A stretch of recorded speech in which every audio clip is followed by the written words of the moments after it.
Hi, everyone. Welcome back to Astro Alchemy. I'm Sarah, and I'm here with Lora, and we are your hosts for our weekly show where we discuss the current gate that the sun is moving through from the human design perspective, and then also the current gene key that the sun is moving through from the gene keys.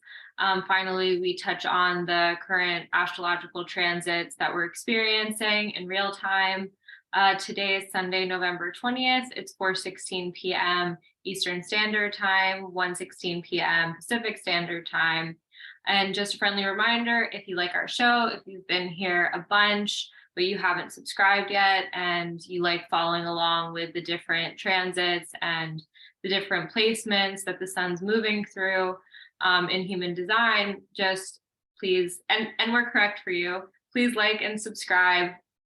Leave any comments, any questions, if there's any tidbits you'd like to share with us in the comments. And you can also find our contact information below if you're interested in getting a reading or just reaching out to us. So other than that, I think we can just go ahead and hop right into the human design chart of the moment.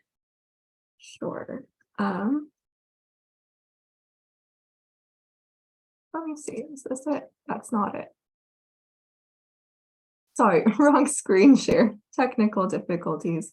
This is the correct one. No, it's not. Why is it not working for me? I'm just gonna close that and try to figure it out. I have two windows open and one was the right one was the wrong one. Here we go. So currently the sun is in gate 14, line 5, which is still in Scorpio. The earth is in its programming partner, gate 8, which is in the throat center. 14 is in the sacral center. We still have the nodes in 2 and 1, also in the G center here. So we have this really strong energy this past week, which is manifesting generator energy, sacral, G, and throat, all defined with individual circuitry. Currently the moon is in gate 57, but that's short and temporary, but it's currently giving us extra individual definition. So there's a lot going on. Gate 14 is possession in great measure, or the potential for possession in great measure. Like I said, it's an individual circuitry. I'm going to try to make this bigger. Will it work? No, it's just one of those days. It's here in the sacral center, part of that individual circuitry, reaching up towards the G center with the channel of the beat. I mentioned that channel, I think, last week or the week before. Maybe the week before, I don't even know. And 2 is where the magnetic monopole lives. It's the driver of the vehicle. 14 is the energy to fuel the vehicle, to get the vehicle from point A to point B. The hexagram symbolism of this particular gate is a wagon. So a wagon that has the potential to load a bunch of possessions onto it, hence possession in great measure. And it's the potential for financial prosperity. On top of this also being an individual gate, it's a pentagate. All these channels between the throat to the G to the sacral are pentachannels. I can't remember if it's a Wa channel as well, so ignore that little comment right there. But yeah, it has a lot of layers to it. To kick us off, I'll read you the little blurb we have. Human Design updated their website, so it looks a bit different compared to usual if you've been with us. But possession in great measure, the accumulation and retention of power through skilled interaction, coupling grace with control, the gate of power skills. Currently the sun is exalted in line 5, so we only see the one line here, but the sun in exaltation, innate dignity that is a key to power, the ever-present risk inherent to possessions of power. Earth is in 8, which is the gate of contribution, and this is the channel of I forgot. Is it it's not the channel of contribution, channel of something. I guess we won't know, but that's okay. Currently, to skip way ahead for y'all, we have Mars square Neptune, and it is a hot moment, and it is significantly interfering with just our able to be transmissions of information, and just everything is just like in upheaval. So I apologize for any just confusion that I may cause you during this episode. But 14 14 is the fuel that drives magnetic, I can't even say words, magnetic monopole, which, is in charge of your life trajectory from point A to point B, birth to death. And so 14 is like a really intense, concentrated power that drives your life. Ra Uru, who the founder of human design, often says generators are slaves. And I feel like that ideology, that generalization comes from this particular gate. It's individual, therefore mutative, therefore melancholic. And if you are not doing something that you enjoy with your sacral energy, it's going to result in frustration and melancholy, and you're going to feel like a slave to the forces around you. This gate is all about using your own creative energy in a way that gives you life. And when you do what you love, it's not work at all. And when you're doing stuff that you don't like, that you don't want to be doing, first off, you're going to feel frustrated or bitter or angry or disappointed, all of the above. But then also you're going to be melancholic that you're not using your energy in a way that actually feels good.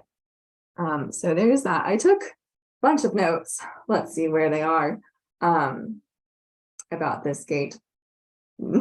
Again, very messy class for you today. It's not even a class. Potential. It's the potential. Just because you have this gate doesn't necessarily mean that you will be financially prosperous and abundant, though, it's possible. Because it's a pentic channel, again, not a word I made up, but because it's a channel within the penta, a gate within the penta, within penta dynamics, if there is an energy that's missing in a group of 3 to 5 people, one of these 1, 2, 3, 4, 5, 6, 12 gates, one of these 12 gates is missing, that energy will be the conundrum of what people are fixated on within that group, what they think is missing, what they need to fix. And it'll just suck all that energy of the group and say okay, we need to work on this one thing, rather than, realizing what the group has, what qualities it has. The focus naturally goes to what's missing. And so within family units or work units, if 14 is missing, then all of a sudden the emphasis is on money and wealth, and whether the group is able to make money, if the group has money, if the group has resources. And I feel like this is a very significant theme in so many families, in so many work-related organizations. The focus is money. But part of the nice side of this gate is that it shows us that we are here for financial prosperity, and it's a potential for everyone, whether you have this gate or not. We have all of them. Either it's consistent within you or it's a receptor and you're constantly seeking it through connections or through transits. But we all have it. So we all have this innate chemical amino acid component to us that wants us to experience financial prosperity, experience the mutation that leads to financial prosperity. Going back to my notes, let's see. It's the melancholy that you have to work, that you have to be a slave to the world. But when you work, it's not so bad. Sarah, want to add anything? Yeah, I think that this 14 is so correct. One of the shadows, which we'll get into again, the gene key, is enslavement, but it really does feel as though, and I, just full disclosure to everyone, my, who I work with for my income is my best friend, and she's got the 21418. All of that's going on right now, but specifically the 214, she is absolutely that kind of centerfold piece of the equation that everything is kind of being generated from for the business. And despite the fact that I'm a projector and of course I'm here to guide energy, it's her capacity is just so high. And I think it has a lot to do with the 214. Because you're right. The 2 is 2. It's, well, besides being individual, right? The 2 is very much go with the flow. We talked about the 2, I think maybe 2 weeks ago. The 2 is very receptive. And so it's taking everything in. And then you have this 14 with all of this energy to use. It's of course a generator channel because it's just going to respond to what life brings it in a sense. And And so, yeah, this channel, I feel like I know very well in a sense because of being close to someone who has it and seeing the way it plays out. But as far as anything else, I think it's interesting what you said about how if this channel isn't present in a family, everybody becomes worried or concerned about resources. And so it's also a part, like you said, it's a part of the penta. And so there's, yeah, the capacity part of the penta too, I think. So that piece for those of you that, look at penta charts, the penta is made up of 31, 8, 33, 7, 1 through 13, 15, 2, 46, 5, 14, 29. And those are the only gates and channels that are a part of it. And so it makes a lot of sense that, whether your penta is a family or a business, if you don't have this, it's like you're missing capacity you're missing the capacity you need in a sense. So that's kind of all I want to say about the human design side. And do you want to add anything? I'll just touch on like the other energies present this week. Like first off, if you are a generator, you should be responding to life. I'm not going to say you should. Your strategy is to respond to life, whether you think you should do it or not. That's another thing. But all of us, because of these defined energies, have had access to manifesting generator energy. Like in myself, I've been very productive this past week, which is like, I feel like I'm not productive for months and months and months at a time, and my to-do list just grows, but I'm not going to do anything about it because my energy is not there to get things done. And like, as soon as this transit came in, I've been a busybody, constantly moving, and I'm probably going to be extremely exhausted when this energy is over. But it's been fun to be able to do things and use my body in a creative way and to be productive, which I usually don't necessarily identify with being productive.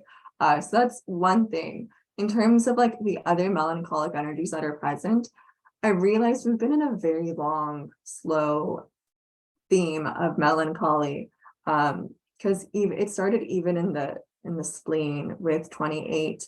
And it was either the sun or the earth that was in an individual gate that created this theme of melancholy. When the sun was in 50, the earth was in 3, melancholic. We had 1 and 2. Now we have 14 and 8. There's 43, 23. Like there is a lot of melancholy going on. I think for like 4 or 5 weeks now. It's been a hot minute. And next week, again, we're going to have more, or this upcoming week, we're on day 5 of this transit. So day 6, after day 6, it'll change. But we still have continuation of melancholy or individual energy with 3420.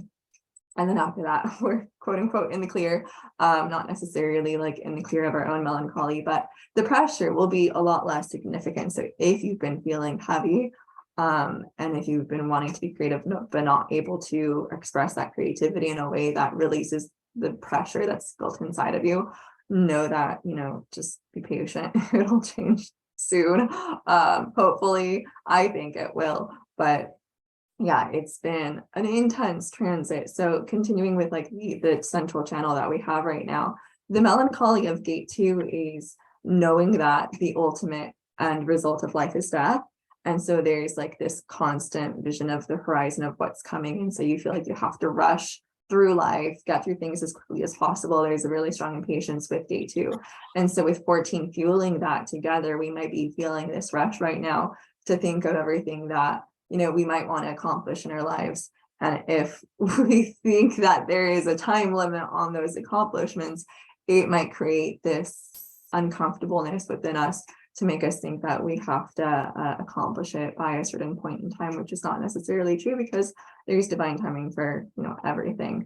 And in terms of 8-1, the channel of, it's not contribution, 8 is contribution, 1 is expression. I don't know what it is, but it's 1 is the melancholy of not feeling different or not feeling recognized for your uniqueness, and 8 is the melancholy of not being recognized.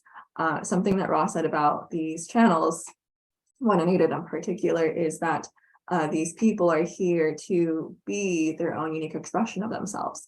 And in doing so, they will automatically attract the right recognition and attention that will allow them to mutate the world around them and like spread their own creative mutation outwards. But if that person's not actually integrating their own creative energy, they're gonna want that attention from their peers or from the collective, whatever it is, and they're not going to get it because they're not actually doing the internal. I mean, it's not work. I'm going to say it's internal work to be creative, but that's not necessarily true. They're not, realize, like, they're not doing they're not using their energy correctly. Let's just put it that way. They're not following strategy and authority. But if you are, then you will automatically be recognized for what it is that you're supposed to bring and contribute to the world. And so that's also like a heady theme that we have this week. Wanting to be recognized, wanting the right attention, feeling like we're not getting it, and in part because we're not, going through our own creative mutative process. And then 34 and 57, I forgot. Well, that's a temporary one. We'll skip that one.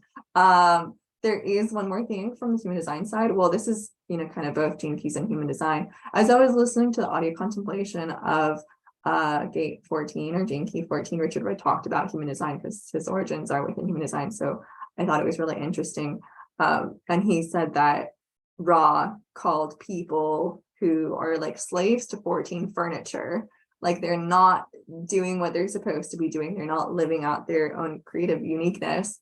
And so they're just like furniture in the room, which is, Richard was laughing about it, but it's kind of rude and awkward. But apart from that, if you look at the lines with, all of these gates are hexagrams, and so they have 6 parallel lines. If you look at the lines that are at play here, gate 1 is 6 yang lines, gate 2 is 6 yin lines.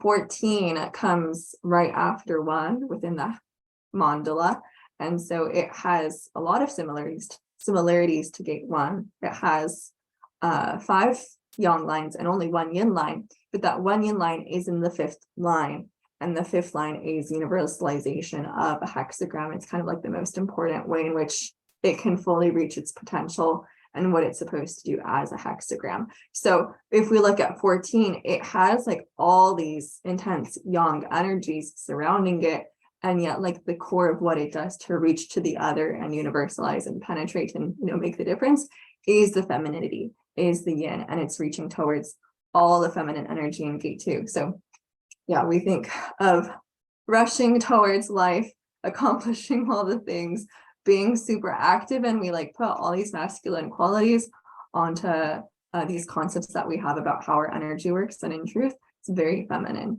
very receptive, very yin, very go with the flow, and responding to life and responding to everything around us and not trying to initiate. So I think that's rather interesting. But other than that, I think I'm good with human design. Well, now I have a few things. I think really sage advice about the melancholy of all of the channels that are alive right now. I think that, one thing that I tend to bring to the table when it comes to, the stuff that we talked about that is independent of just the nitty gritty details, is just like the experiential process. And I think, you said something along the lines, Laura, of like not wanting to work towards something, or you don't want to work towards being yourself in a sense. But I think something important to note here is that the internal work, when we're talking about how to kind of not just utilize the 8-1 and the 2-14, but like how to individuate in a human design sense of deconditioning yourself. The work is not to become yourself. The work is to unbecome everything else. And so if we're thinking about what actually the process looks like of deconditioning, and for the people who have 2-14 and 1-8, it may be even more important that they are able to express their unique selves in the world, but it really is important for everyone to do it.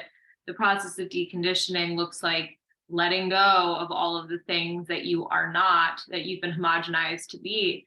And that's what the work is. There's no actual, like, I need to build this, or I need to become this, or I need to like go out and grab this.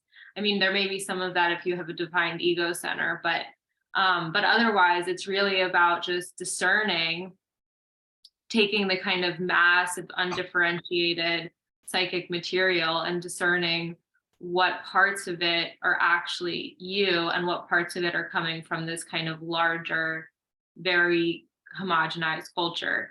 And yeah, I think it's an important thing to just touch on when, when we talk about deconditioning, when we talk about being the self, when we talk about transits that are affecting specific channels, all of these things, it's like the main purpose of it, yes, it's to understand human design, but it's also to understand yourself. So like understand when you're getting transits, is this coming from me or is this a transit? Like, is this inherent to who I am? And in one way, there's no difference, right? But in another way, as we go through the process, which Ra says it's 7 years to decondition, it's really informative to see how the different energies are affecting you, because then you can start to tease out or discern what is what's you, what's not you, and what certain things feel like when they come through. And not getting attached, right? Or being like identified with certain energies that may be more long-standing in your chart, but not permanent. And all of this to say like is in service to letting go of the not self. That we can call it they call it the king in alchemy, the ego, personality consciousness, who thinks that it's in charge of our lives. But mainly it's the not self for human design. So just wanted to add that little bit of kind of experiential and practical knowledge around like what actually deconditioning might look and feel like, which is like, okay, with someone, for me, someone who has an open spleen, it's like I tend to get attached to things that I shouldn't get attached to. And so I have to periodically let go of everything, all of the dopamine, like stimulating things in my life and stuff like that, in order to see, okay, is this actually good for me, or am I just holding on to this? But it will look different for every open center you have, and even for some of the defined centers that you have that have just not been operating correctly, because of operating from the not self. So, okay, yeah, that's all I want to say for human design. Very valid points, though. For our gene key of the week, we have, wants to scroll, gene key 14, like we said, which has the shadow of compromise, the gift of competence, and the city of bounteousness, however you pronounce it. Again, programming partners, number 8, shadow of mediocrity, gift of style, and city of exquisiteness. The 2 shadow themes for this gene key are impotent and enslaved. Again, that enslaved theme of, being a cog in a giant wheel. It's part of the code on Ring of Fire, which one was 2 weeks ago, we had gene key 1, which is the other part of this code on Ring. So very masculine energy, though. If you look over here in the corner, you'll see the bottom 3 lines are yang, and then it's only the 5th line that is yin within the hexagram. Solid lines are yang, broken lines are yin. Radiating prosperity, and it doesn't have the words of being part of the wheel here for the gene key. It just has the hexagram, the I Ching hexagram. It doesn't have that name, but it has fire over heaven. Anyways, I think this, oh gosh, okay, distractions. I think this gene key is interesting, and I took a lot of notes on this one. So lots of quotes to share with y'all. Compromise is this theme that you're not living correctly as like your soul wants you to live, or your inner self, however you want to phrase it. And so Richard Rohr talks about how there's inner compromise and outer compromise. If you're making an agreement to do something with someone, then it has to change, or you have to negotiate those terms. That's outer compromise, and it's not necessarily super detrimental to the health of your soul to say, hey, okay, I'll do what you want to do instead of what I want to do. But when it comes to inner compromise, that is, suppressing the urges of your soul and like your inner impulse, what your inner genius wants to do, and suppressing it and not living as you came here to be, who your soul wanted you to be through this lifetime. And so we compromise the preciousness that's within us, and then that's much more detrimental to our health, our spiritual health, because we kind of shove that down and we just become a cog in the wheel of life, and we participate in the homogenization. And I feel like homogenization is a big theme of this particular gene key, and I have mixed feelings. Like, I've had weird thoughts about the concept of homogenization recently, probably in part of this, the neutrinos coming from this gene key. But yeah, compromise is this significant piece where we're not listening to the whispers of our soul. We're not listening to the magnetic monopole and what it's pulling us towards. We're not following the receptivity that the flow that we want to swim in through the stream of life. Weird analogies. I'll read some quotes. Compromise is the byproduct of living without a sense of personal freedom. It implies a lack of imagination and an inability to believe in the power of your own uniqueness and individuality. The 14th shadow is paired with the 8th shadow of mediocrity, and thus we humans live sandwiched between these two low-frequency victim states, unable to envision a way out of our uninspiring life situations. Even those of us who can see a way out of our dissatisfaction rarely have the courage to actually follow through with our dreams because of a deep-seated fear that we lack the power and capacity to complete the long journey towards those dreams. That's the first quote. And yeah, with this gene key being in the sacral center, that's another big piece of like, there's been a lot of sacral energy, and we're going to move towards a very significant sacral theme, just like we were like living in spleen land for a while, with Libra and Scorpio being very heavy in the spleen. Not heavy, but just all those gates being in the spleen. We're getting a significant sprinkling of sacral energy now. We have 14, then 34, then 9, then 5, and then we're going to move on to other centers. But there's a lot of sacral themes that are coming up now, which is our life force, the energy that we have to participate in life, our vitality. So it's a big theme. True prosperity emerges from doing what we are, excuse me, true prosperity emerges from doing what we are here to do, rather than being simply another cog in the collective machine. Prosperity is the byproduct of individual creative endeavor and requires a sustained sense of empowered direction. The moment you make a compromise, your wagon begins to leak energy. Yeah, so, you think about this gate and this gene key as the wagon, as sort of the vehicle, like the energy or the prosperity that comes within the vehicle. And you have the driver of the vehicle, which is in gate 2. And if you have just 2 without 14 consistent, without that consistent life force, it's like a child sitting in a car with the engine turned off, like it can't get anywhere. It's just there.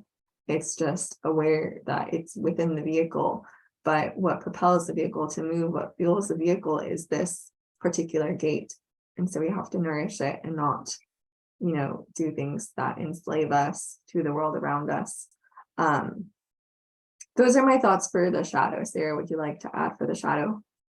Yeah, sure. I mean, it's funny. Everything that Laura just said, everything you just said is so like, it's like our business model for Sacred Support, which is the company that I work with. And it's, it's funny to like hear it in live and live in color, because for Steffi, this is actually her life's purpose. Hi, Steffi, if you're watching. It's actually her life's purpose. And so, the life's purpose is how you do your life's work. And so it feels so interesting. I know you said that and Richard said that people who have this gate are like furniture. And I think it's more like they don't have main character energy, if we're talking about it like in like our like dumb little millennial / Gen Z terms. They're very much like, the sidekick and not the main character of their own lives. And so, yeah, it's been interesting to watch, like, because we talk about this all the time. Like, you can't ever kill, quote unquote, the shadow. Shadow's always there. The gift is always there too. In a sense, we're moving back and forth and we're becoming more aware of when the shadow comes up, but that doesn't necessarily mean that we're going to ever completely transcend it, which is why we don't spend a lot of time talking about the city, because in our very human lives, the people who have reached the Siddhic states are like the Buddhas, the Jesuses, like those types of beings. And so as householders, as people who are really married to the human experience, most of the time we're going to be bouncing between the gift and the shadow. And again, it's not to get like absolutist about when we're feeling that we're in the shadow and like we're feeling bad that we're in the shadow. It's more to say that, okay, be aware of that and like understand that like there's more to the story, and not to like kind of sink heavily into it and get stuck there, which is the only issue with the shadow. It's like if you experience it sometimes, of course, naturally, like you're going to, but if you're stuck there forever, that's when you want to start to reevaluate kind of the way that you move through your own life. And I think that, this past year, I've just seen Steffi, my friend, move between them, and like in a very like sacral dance of understanding when she goes into one, and like, understanding when she goes into the other. And so watching it happen in live and living color has been really interesting for this particular one, for someone whose life purpose is the 14. And he says the genius is neither special nor rare, and he actually calls it that guiding spirit or daimon, which we talk about a lot in ancient astrology. There's actually like a lot of daimon in your chart. There's a place where you can find your daimon in your chart, and it's more or less like your physical body and what it wants to express, because there's our personality consciousness, and then there's our design, and then there's our magnetic monopole pulling our personality consciousness and design into one coherent whole. Most of the time we're living from our personality consciousness, thinking it's in charge, thinking that it's driving the vehicle, when in reality it's not, or it basically is creating chaos by attempting to. And so the reason that I say that is because more or less like the idea of genius really has nothing to do with intelligence on like a SAT or LSAT or any type of standardized testing level. It has everything to do with like the uniqueness that's available to you just inherently by like fully being who it is that you're here to be, by performing your part in this kind of cosmic web. So, I've been learning about alchemy a lot lately because of James Hillman and Carl Jung, and listening to some things, and they talk about the daimon as something that comes up in alchemy. And there's what they call the ego or the king, as the personality consciousness who thinks that it's in charge, and then there is the daimon, which is basically the way that it shows itself is that there's something within your life that you can't accept, you can't control, you can't repress, and it keeps coming back over and over again. And in a sense, like the thing that you can't accept actually has something to do with what you're here to be. Whereas the personality mind is like, I don't want to be that. I don't want that to be the way that it is. I want it to be like this. It's like, well, if you learn to accept the thing, whatever the thing is, it's like actually that may be the path to your genius.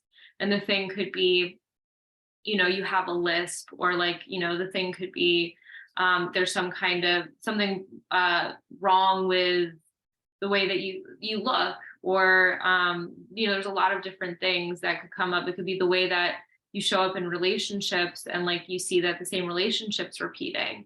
It's like all of the information that comes to you from your daimon or from your genius is like constantly trying to show you something, and constantly trying to be in this kind of metaphorical dialogue with you, where you want things to be very cut and dry as like an ego, because we want control, because we want to feel secure. Ultimately, like you're not going to feel secure ever, because it's kind of we don't know anything. You have to let go in a sense of control, and let yourself just like kind of float in order to be able to not be attached to things that that create the suffering in the first place. But I'm like rambling right now. I'm starting to lose it's good though. It's a good ramble. I'm starting to lose where I was. But in any case, the daimon is the spirit. It's kind of James Hillman says that your psyche is your parent, and things that show up in your life, everyone's a part of your subtle body, we always say. But the things and the people that show up in your life that you can't control, that you can't accept, that you can't repress, are the things that are showing you like where your daimon is and where your genius is.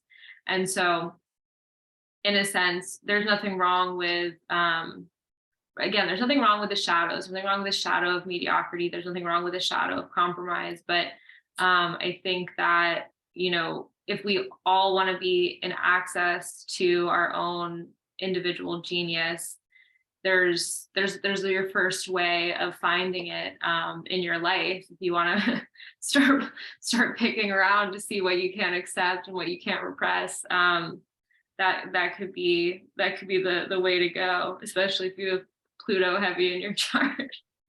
And then just to talk about the repressive nature and the reactive nature of the 14. So interestingly, the repressive nature is impotent. And it doesn't mean impotent in the sense of, you know, well, it could mean impotent in the sense of sexuality, but it really means impotent in the sense that when you aren't really creatively connected to your own genius, when you're actually not able to express yourself as, you know, in a satisfying, right, very generator terminology way, you can't be satisfied in any other aspect of your life. And so there's this sense of not being fulfilled. And so there's this sense of feeling impotent in your work, in the world. And then that could bleed into other parts of your life. And then enslaved, which is why, like we were saying before, you know, this is like the ultimate generator gate, because the shadow is enslavement. And so these people can be doing what everybody else wants them to do, except for what they want to do. And I think it's important to note here too, just that, you know, it's really easy to compromise because you usually get rewarded for it in social settings. But, you know, that's why like the work of becoming an individual, it's like lonely work, and it takes a lot of time for you to kind of build up the skin or the strength around you in order to do what you want to do, what your diamond wants to do, without being affected by other people's opinions of it, because most people are in compromise in their lives in some way, shape, or form. And so it's more, it's easier for them to support that kind of behavior in others than to actually support you being more individual in a sense, or being more in touch with your own fulfillment, your own satisfaction, all of those things. So that's all I have to say about the shadow.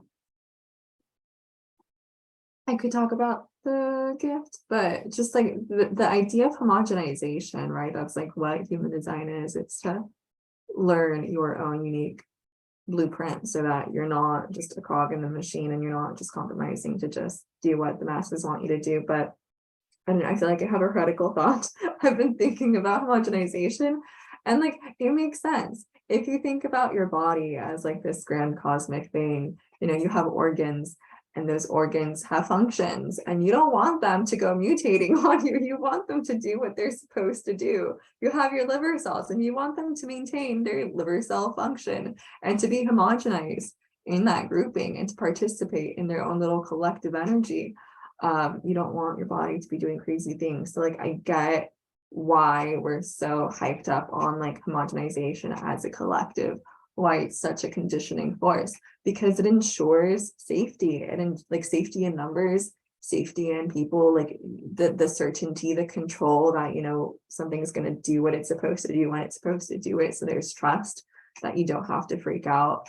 And yet it's like within that role, within that position of a liver, one cell, like can be its own creative, unique liver cell self. But yeah, I've just been thinking about the intensity of our homogenizing world and like the influences that we experience, and they're valid. Like it totally makes sense why they're there and why it's there for us to participate in. But and yet we're here to also break free from it. So this is my mind this week. So like it makes sense now, like knowing about this gene key and how it has these themes of homogenization. Like it makes sense why I've been having these thoughts this past week. But anyways, competence is just the ability to do things well, to be in that flow, to trust yourself, to be able to use your energy in a way that is correct and that I don't want to say it's effortless, but it doesn't grind up and create resistance in the wrong way. There's more stuff within the chapter. So competence is the quality that accompanies a person who loves what they are doing. It is one of those gifts that cannot be taught because true competence hints at much more than simply doing things well. Competence carries within it efficiency, enthusiasm, flair, and flexibility, the 4 keys to material success. And so Richard Rudd also talks about these things, to be flexible, to not be rigid, to be able to go with the flow. I feel like is a very significant piece. Same with, efficiency. I feel like this key takes bits and pieces from other keys. Key 16 deals with enthusiasm.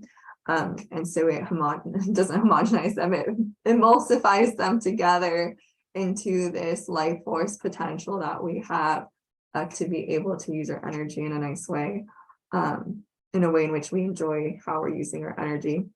Competence in this sense is about performing a task with complete precision and elegance and alignment with natural and harmonious rhythms. Yeah, just being in the flow. It is also interesting to note that a competent team cannot contain members who compromise. So like Richard Rudd talks about how this is a piece of group dynamics, and how it's very influential for, both laws, I think, and pensions. But it's also interesting to note that a competent team cannot contain members who compromise. All team members must be joined together in mutual enthusiasm for the same ideal. I feel like this is important. Like, just thinking, Sarah has Steffi, who has this very strong energy, but like looking back at group dynamics, like in school, when we had to work together as a team, it's like so fascinating to think about how everyone, had their own vision for what was to be accomplished. And, there's so much compromise that takes place that just naturally happens. Pentas are unconscious. They are transauric forms. Just like you have your aura, a penta has its aura, and it is a force that takes over the group. When it's 3 to 5 people together, just mechanically we operate differently, and it's not conscious, so we're not aware of it. We can't choose the penta to work in a certain way. And so when we have these influences in these dynamics, it just takes over. And I guess we do have control whether we're in the shadow. Do we have control if we're in the shadow or in the gift? There's no choice, but we can be aware of how we're showing up and whether we are compromising with our own ideals, our own visions for the outcomes that we want, and where we want to go within the group, or if it's just just being a slave to the penta and just saying, I don't care what's going to happen, I'll just be a physical body as part of this group and not do anything about it. The 14th gift also has another latent power, the power of attraction. Competence creates a powerful magnetic field that not only draws in the right support, but also has the ability to magnetize material wealth. Once you have attained the gift of frequency, the tendency for consciousness is to keep expanding.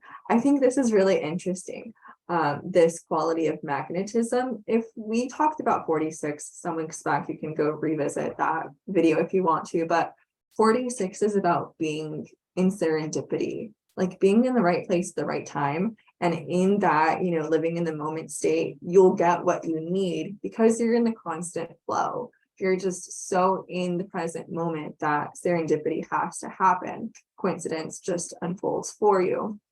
The story with that one was the Rain Man, who he didn't know when it was going to rain. He just went to the place where it was going to rain because he was so in tune with nature.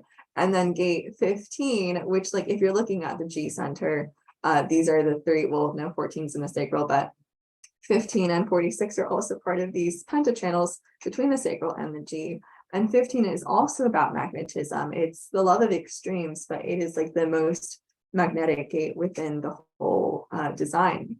And so here also 14 has this magnetism to it. So I think it's really interesting. I don't necessarily know what it means, but I think it's really interesting that there's this pooling energy that lives between the G center, which is, our direction in life, our sense of purpose, and our life force energy. They're working together in this way with magnetism to create the life that we're supposed to have. Those are all my notes for quotes for the gift.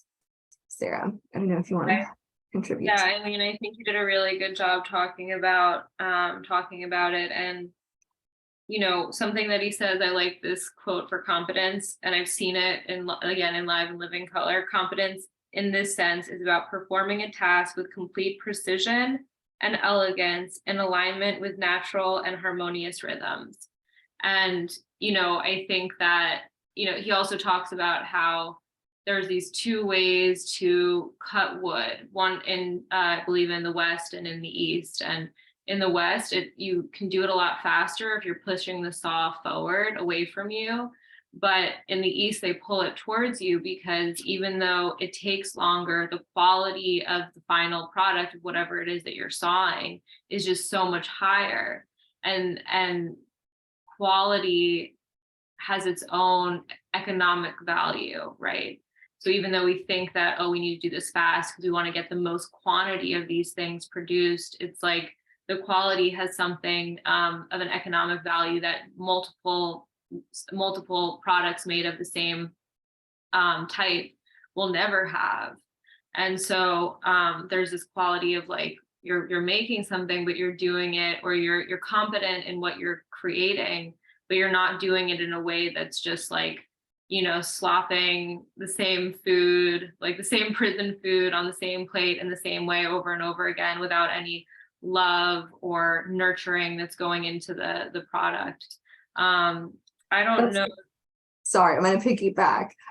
He says wealth begets wealth. Like once you are in that magnetic state of attraction, you pull wealth towards you, and then you just can sprinkle it on others. But another part of that is love begets love. So the more loving you are in everything that you do, it's contagious. Richard talks about how this is like one of the most contagious. Forgot the other ones, but like some gene keys are more contagious than others, and this one is contagious. That when you're in this energy, which makes sense if it's a sacral energy, sacrals have their own, generators have their own contagious energy of like their joy when they're in their flow. It's like hard to be grumpy around them because their aura is so enveloping.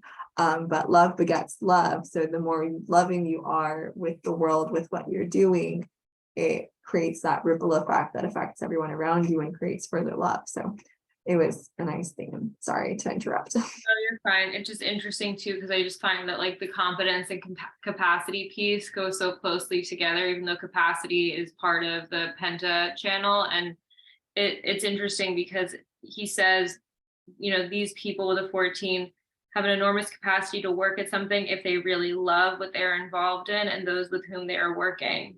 In this respect, they are natural teachers of others, since they imbue people with a sense of their own independence and confidence. One other thing he says is that if you have the 14th gift, you release a certain aroma through your DNA that soon makes you the backbone and mainstay of any family or team. And so, it's, again, like people with 14 have just an incredible capacity for work, and they have an incredible capacity for work, whether or not they're doing something that's satisfying to them too, by the way. So like they could be just like the people who are at the factories, just like working, 16, 17, 18, 20-hour days, just like going. But when they're doing something that they love, when they're in that gift, like it's like they can hold up the energy of an entire business. So it feels like anyone who has the 14 should really be considering, and he even talks about moms and like how the mothers who have this gift hold up the entire spiritual, emotional, psychological energy of their families. So it's not just to say that you have to like work, but in a sense, it's like, where are you putting your life force energy, and how satisfying is it for you is very important with someone who has the 14. And specifically, if you have, you're sacral, so you're a generator. I don't know if you wanted to say anything about the city, but I do have one thing I wanted to say about it. And it actually relates to what you were talking about before with homogenization. And I think that like we could get really like in the weeds about like semantics and like what words mean and like how we use them. And I'm super guilty of being the type of person who just like uses words without being very specific. And I understand that at times could be confusing to people because there's a lot of different ways that you can take them. So I'm kind of always just like resting my laurels on the fact that if what I'm saying is correct, coming from place that it needs to come from. The people who are going to hear what I say understand it inherently and don't get too caught in the details. But on Laura's point about homogenization, he says in the city that each individual is simply another set of bioenergetic instructions in the greater body. In this sense, individuality is actually the same thing as interference. And so that's where, you know, when Laura says it's good to be homogenized, in a sense, like for the whole, for the collective, there is a quality of that being true. Because if you are individual, but it's coming from your not self, that's different than you being an individuated person, which means that you're connected to the rhythm of your own set of bioenergetic instructions that are part of the greater whole. And so just to like speak to the fact that it's not individuality at all costs, right? My Aquarius moon can sometimes make it seem that way. Like, let's just fuck the system, anarchy, yada, yada, excuse my French. But it's more like we understand what we are so we can surrender to it, not so that we can get what we want, as our egos are wont to do. So I just wanted to mention that because, you know, I was thinking about what you said about homogenization. And I think it's important for everyone to know, because in the spiritual communities, we can get so bent out of shape about like following your bliss and like living your truth. And it's like, okay, but like if your ego takes hold of that information and like it's talking to you, right, and it's telling you what it thinks that means, it could mean that you're just like totally blowing up your life and everyone's life that's surrounding you because you're so just like ruggedly and like without any care for the environment that you're in, individual. And that's not actually what individuation even is. So individuation, not individuality, for at all costs, I think is where I'll leave it. But I'll let you, either piggyback or say what you wanted to say. That was basically it. The quotes, I think, were the same about that quality of the city. But yeah, I think it's just fascinating how like I've been having these thoughts all week or upcoming to this week, whatever it was. And then all of a sudden I'm reading it in the book and I'm like, yes, exactly. Those are my thoughts. So it just goes to show how impacted we are by the neutrinos. No, for real. And Steffi actually even made a post about this. But yeah, we do have to hop into the astrology in order to get it all out. We'll get it through it quickly because we have to cut this episode short. Hold on to screen. I'm always afraid I'm gonna accidentally press the wrong button and end the call instead of clicking on the chart of the moment, or instead of sharing their screen. So whoopsie daisies, but I got it right. Okay, this upcoming week we have a new moon. I think it's next Wednesday. Is it next Wednesday? No, it's not, and it's in less days. It's in like 2 or 3 days. What day is it? It's the like 23rd. The 23rd or the 20th, yeah, something like that. We have a new moon coming in Sagittarius. I think it's at like 2 or 3 degrees Sagittarius. Yeah, sorry, right. I'm prepared. But like we said earlier, super intense Mars Neptune Square. I made this slideshow. No, don't do that. I just want to share it. No, I don't. I want to slideshow it. There we go. Dates. Look at all these dates. These dates are here for you, everyone. Yesterday, the 19th, we had a square between retrograde Mars and retrograde Neptune at 22 degrees, which were in gaze 12 and 36. The first square happened on October 12th when Mars was direct, Neptune was retrograde. And the square will finish on March 12th with both direct at 25 degrees and again 1236, 1236, 1236. This is not yet. I mean, Neptune's going direct fairly soon on December 3rd, but that's, I guess, in more than a week's time. And Mars will oppose the sun. And these gates, I think, are super interesting as a part of this mix because 35 and 36 are part of the same channel. So the sun and Neptune will be in transit in the channel together, creating emotional definition and manifesting definition. from the ESP to the throat, as part of this like intense energy that we have. But I'll stop sharing this and go back to the astrology. Just wanted to share that with y'all, so you can write down dates if you need to know them. But well, yeah, we can pull that chart back up next time too, because like we're in the soup of Mars retrograde squaring Neptune for, for the indefinite like future until March. So it's not like whatever's coming up now is probably not clear. Like we're probably going to need to wait until March actually to start to understand what kind of alchemy was happening with this Mars and Neptune. And I was like asking Laura, I'm like, is everybody like, what's everybody doing? Like, is everybody okay? Because natally I have this in my chart, not in the same, actually what I have in my human design chart is I have a cross of Eden. And so these are two points that are in the cross of Eden, the 36 and the 12. So yeah, I feel like it's par for the course for me. But Laura, do you want to share any of your experiences with? Yeah, the answer is we're not okay. We are not okay.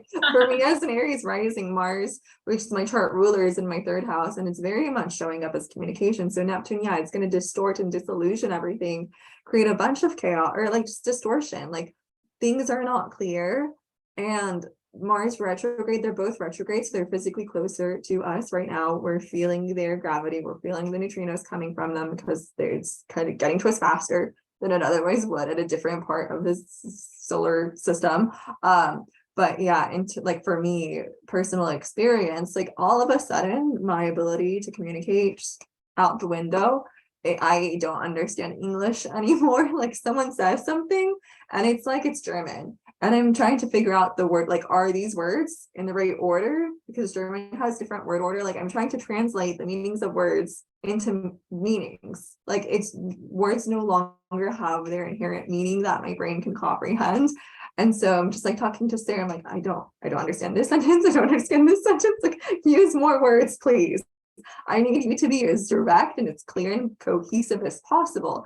And then I'm communicating things and I'm trying to make sure that I'm communicating them well. And like people aren't responding to what I'm saying in a way that I think I'm expecting based on like what I'm saying. Like, so people aren't hearing me.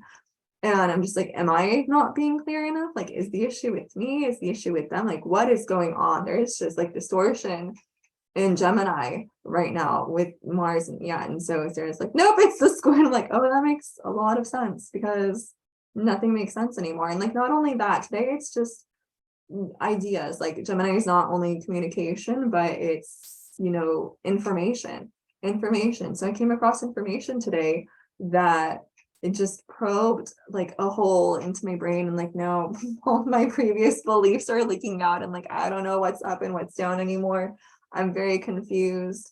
I like don't want to give it too much energy because I don't want to skew my own grounding in my own beliefs. But, like external opinions are coming at me and I feel very susceptible to them, to the opinions of others. I'm very naive. So it's a lot. Like I'm going through hot little sauna right now with just being fried. Or like I told someone like I feel like my brain's in a meat grinder. Like nothing makes sense. Oh my God. So, it's fun. Fun to watch, not fun to experience. Yeah, no, I mean, like I said, I'm like, oh, I'm like, everybody's dealing with what I deal with all the time because I actually don't, like, I get the quality of not ever having any firm ground to stand on when it comes to the like inherent truth of things and like always waiting for some information to come to the light that like basically is like, oh, you have to now change your entire worldview. And like that's kind of like who I am as a person now. It's like, okay, everything is, it's up for grabs kind of.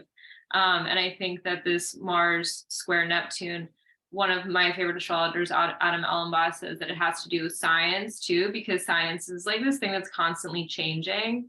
And like Mars in Gemini is very much like it wants details. It wants details to be correct. And Neptune's like, yeah, but like we're evolving constantly and there's nothing to hold on to. And so it's like the scientist is kind of close to the astrologer because they have this innate wonder for everything. If they're not too dogmatic about science, right? And so they're constantly asking questions. It's like there are no answers, only more questions in a sense with Mars square Neptune. And so, that is the story of my life. And I think, just important to note that, yes, we have Jupiter going direct as well in just a day or two. And with that, we're going to have the new moon in Sagittarius in a couple of days. And so we have a direct Jupiter in Pisces, we have the new moon in Sagittarius, and all of these things are things that we're going to touch on when we talk about the next key, which is the next gate, which is 34. And so while that's going to be where it is, 34 is going to be where the new moon is.